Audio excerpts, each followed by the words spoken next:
உத்தியோகபூர்வமாக ஒதுக்கப்பட்ட வாகனங்கள் நாமல் எடுத்துள்ள அதிரடி முடிவு. இந்திய பாகிஸ்தான் வெடிப்பு சம்பவங்களினால் இலங்கைக்கு அச்சுறுத்தலா? இலங்கையில் கொலைகளை செய்பவர்களின் சொர்க்க பூமியாக மாறும் துபாய். தலைமறைவாகியுள்ள 15 பேர். நடுவானில் 20 பேருடன் பற்றி எறிந்த விமானம். விரைவில் சிஐடியிடம் சிக்கப்போகும் முன்னணி நடிகை ஹெகல்பத்ரவின் அதிர்ச்சி வாக்குமூலம். யாழ்ப்பாணத்தில் வீடற்ற மக்களுக்கு அரசின் மகிழ்ச்சி செய்தி.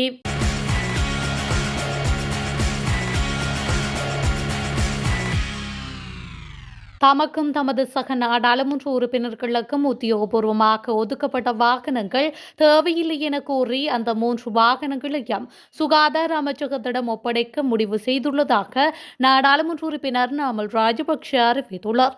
நாடாளுமன்றத்தில் உரையாற்றுகையில் அவர் இதனை குறிப்பிடுகையில், நாட்டின் சுகாதார சேவைகளை வலுப்படுத்தும் ஒரு நல்லெண்ண முயற்சியாக இந்த முடிவு எடுக்கப்பட்டதாக குறிப்பிட்டார்.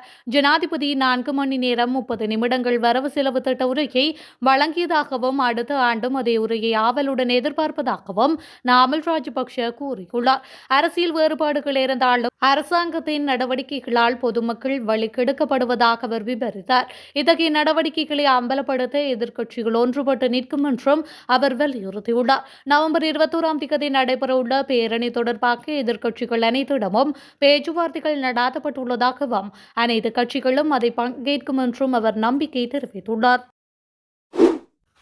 யாழ்ப்பாண குடாநாட்டில் இடம்பெயர்ந்துள்ள ஒவ்வொரு குடும்பத்திற்கும் அடுத்த 3 முதல் 4 ஆண்டுகளுக்குள் வீடுகள் கட்டி முடிக்கப்படும் என அரசாங்கம் அறிவித்துள்ளது. குறித்த விடயத்தை வீடமைப்பு பிரதி அமைச்சர் டி.பி. சரத் தெரிவித்துள்ளார். 2026ஆம் ஆண்டுக்கான பாதீட்டின் 2ஆம் வாசிப்பு மீதான 3ஆம் நாள் விவாதத்தில் கலந்து கொண்டு உரையாற்றும் போது அவர் இதனை குறிப்பிட்டுள்ளார். அவர் மேலும் தெரிவிக்கையில், 2015 முதல் 2019ஆம் ஆண்டு வரையிலான முந்தைய அரசாங்கத்தின் வீடமைப்பு திட்டங்கள் கடுமையாக விமர்சித்த அவர் 64,407 வீடுகள் கட்ட இலக்கு நிர்ணயிக்கப்பட்ட போதிலும் 1,647 வீடுகள் மட்டுமே கட்டி முடிக்கப்பட்டதாக தெரிவித்துள்ளார். அவற்றில் பல வீடுகள் யானை தாக்கும் இடங்களிலும் தண்ணீர் மற்றும் வீதி வசதிகள் இல்லாத காட்டுப்பகுதிகளிலும் கட்டப்பட்டதால் மக்கள் குடியிருக்கவில்லை என்றும் குற்றம் சாட்டியுள்ளார்.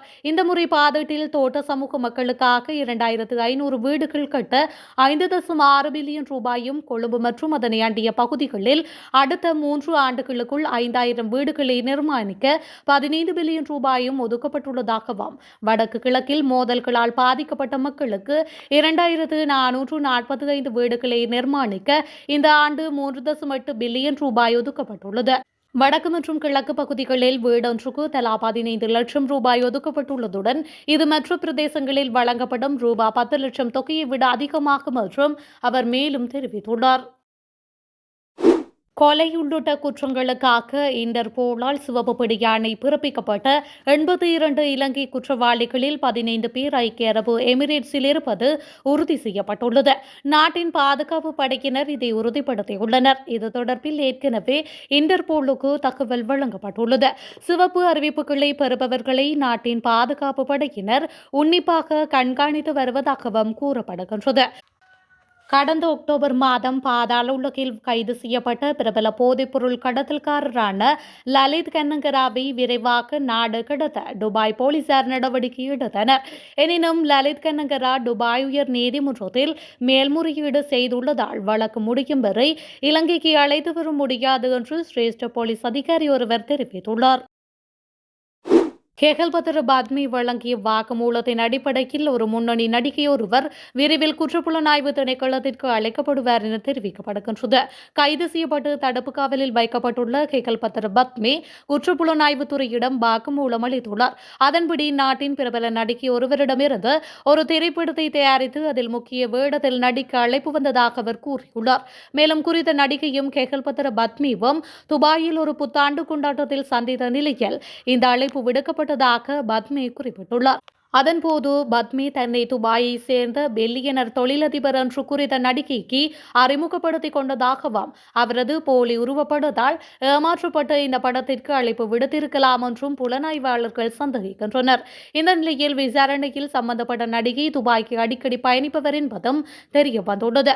கெகல்பத்ர பத்மியிடம் கண்டெடுக்கப்பட்ட கையடக்க தொலைபேசியில் உள்ள தரவுகளை ஆய்வு செய்ததில் அவருடன் தொடர்பில் இருந்ததாக சந்தேகிக்கப்படும் பல மாடல்கள் மற்றும் நடிகைகளிடம் சிஐடி இதுவரை விசாரணைகளை மேற்கொண்டுள்ளமை குறிப்பிடத்தக்கது. இந்தியா மற்றும் பாகிஸ்தான் ஆகிய நாடுகளில் அண்மைய நாட்களில் இடம்பெற்ற வெடிப்பு சம்பவங்கள் காரணமாக இலங்கைக்கு எவ்வித பாதுகாப்பு அச்சுறுத்தலும் கிடையாது என அறிவிக்கப்பட்டுள்ளது. இலங்கையின் பொது பாதுகாப்பு அமைச்சர் ஆனந்த விஜயபால இந்த விடயத்தை தெரிவித்துள்ளார்.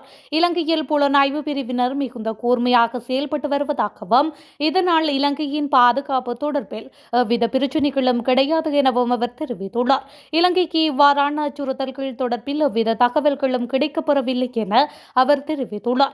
இலங்கையின் பாதுகாப்பு தரப்பினர் குறிப்பாக முப்படையினரும் போலீசாரும் தேசிய பாதுகாப்பு தொடர்பில் அதிகூடிய கவனத்தை செலுத்தி வருவதாகவும் அவர் தெரிவித்துள்ளார். இதனால் தேசிய பாதுகாப்புக்கு எவ்வித அச்சுறுத்தல்களும் கிடையாது என அமைச்சர் ஆனந்த் விஜயபால தெரிவித்துள்ளார். இதேவேளை போதைப்பொருள் வர்த்தகத்தில் ஈடுபடும் சிலர் அந்த தொழில்களிலிருந்து விடுபட விரும்புவதாக தெரிவித்துள்ளனர் என தாம் குறிப்பிட்டதாக அவர் தெரிவித்துள்ளார்.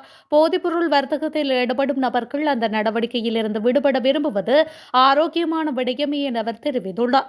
பாதாள உலக குழு உறுப்பினர்கள் இலங்கைக்கு வர ஆர்வமாக இருக்கின்றார்கள் என தாம் குறிப்பிடவில்லை எனவும் அமைச்சர் மேலும் தெரிவித்துள்ளார். கடந்த செப்டம்பர் மாதம் வரையில் இலங்கையின் மொத்த உள்நாட்டு மற்றும் வெளிநாட்டு கடன் தொகை 30.9 டிரில்லியன் ரூபாய் என அறிவிக்கப்பட்டுள்ளது.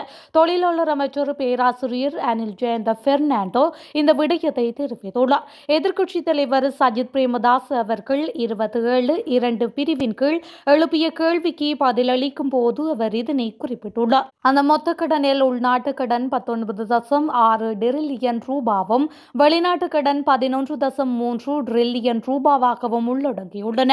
தற்போதைய அரசாங்கம் பதவியேற்றதிலிருந்து கடந்த ஆகஸ்ட் மாதம் வரை பெற்றுக்கொள்ளப்பட்ட புதிய உள்நாட்டு கடன் 1393 பில்லியன் ரூபாவாகும். வெளிநாட்டு கடன் 526 பில்லியன் ரூபாய் எனவும் தெரிவித்துள்ளார். கடந்த ஆண்டில் அரசு செலுத்திய கடனில் மொத்தம் 521 பில்லியன் ரூபாய் எனவும் அதில் மூலதன தவணை 310 பில்லியன் ரூபாய், வட்டி 211 பில்லியன் ரூபாய் அடங்கியதாக அமைச்சர் விளக்கியுள்ளார்.